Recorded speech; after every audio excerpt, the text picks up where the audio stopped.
Bonjour. Je voulais mettre une voix sur un texte, sur des mots, un texte qu'une personne a laissé, le besoin de laisser une trace écrite de tout ce qu'elle ressentait. Ce texte est en rapport avec les événements que nous vivons depuis 2020.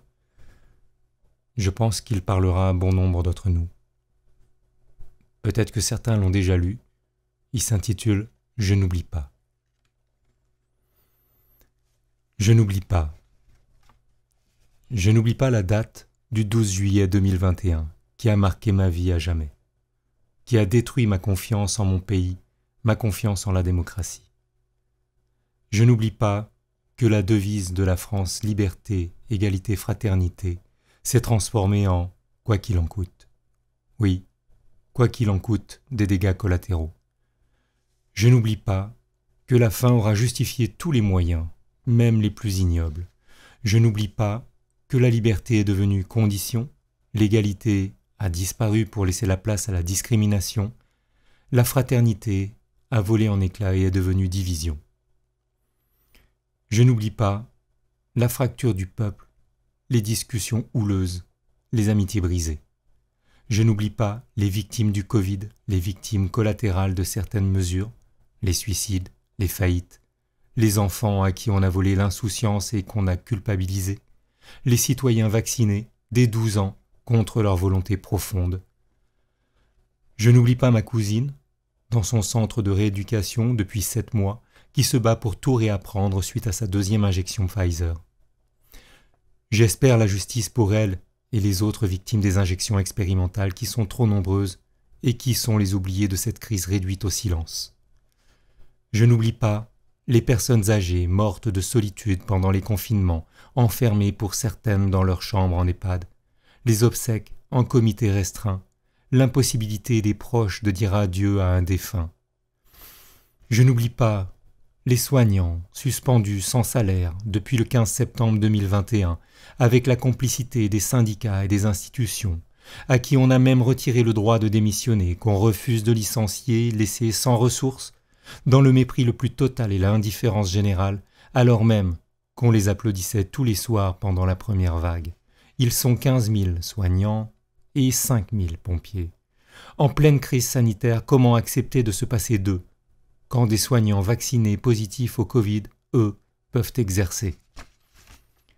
Je n'oublie pas le masque sur le visage de mes enfants, 10 heures par jour, en intérieur comme en extérieur, y compris en cours de sport, dans l'indifférence des adultes, au mépris de leur santé mentale et de leur bien-être. Je n'oublie pas les réprimandes subies par mon fils au collège, les mots dans le cahier de liaison, la punition qu'il a reçue pour avoir osé baisser son masque pour respirer convenablement, le devoir de 3 pages à remplir pour démontrer les bienfaits du port du masque et la culpabilisation induite dans ce travail de vouloir contaminer ses petits camarades. Depuis, il ne baisse plus jamais son masque par peur de sanctions. Il est rentré dans le moule. Il a abdiqué. Je ne peux pas m'en réjouir. Je n'oublie pas la complicité des enseignants, des directeurs d'école, des institutions au détriment de l'intérêt supérieur de l'enfant.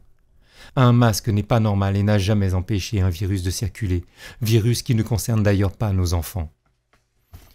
Je n'oublie pas d'avoir été interdite d'accompagner mon fils à ses matchs de foot, même en extérieur, de l'accompagner au guichet du cinéma pour acheter sa place pour qu'il profite d'un film avec un copain.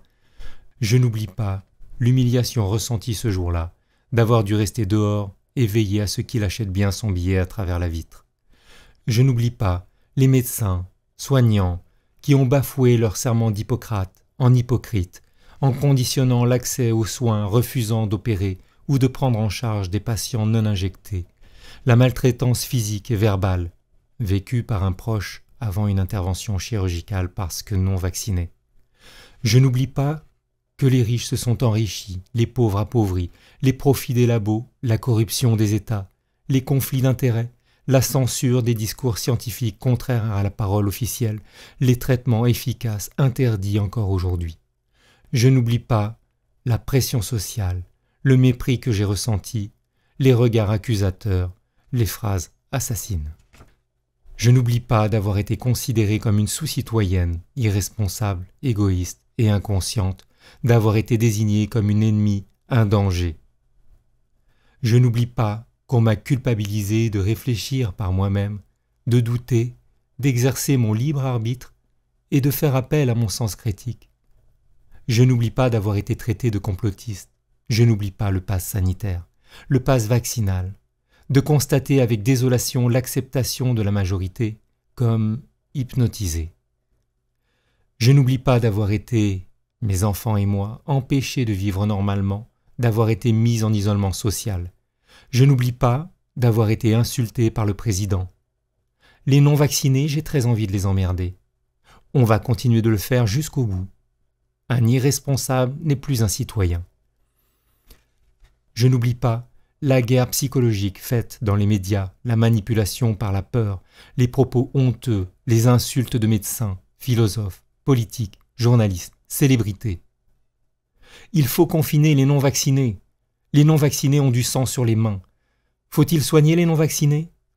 Vu le nombre de gens qui se sont fait vacciner, même si on doit tous crever, je préfère, plutôt que de rester sur terre avec les pauvres connards qui ne se sont pas fait vacciner. Dites à vos amis non vaccinés qu'ils commencent à nous saouler.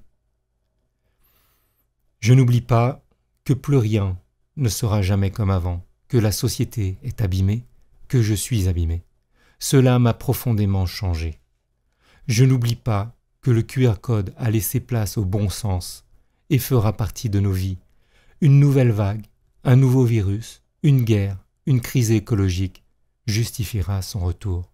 Enfin, je veux garder surtout ça au fond de moi.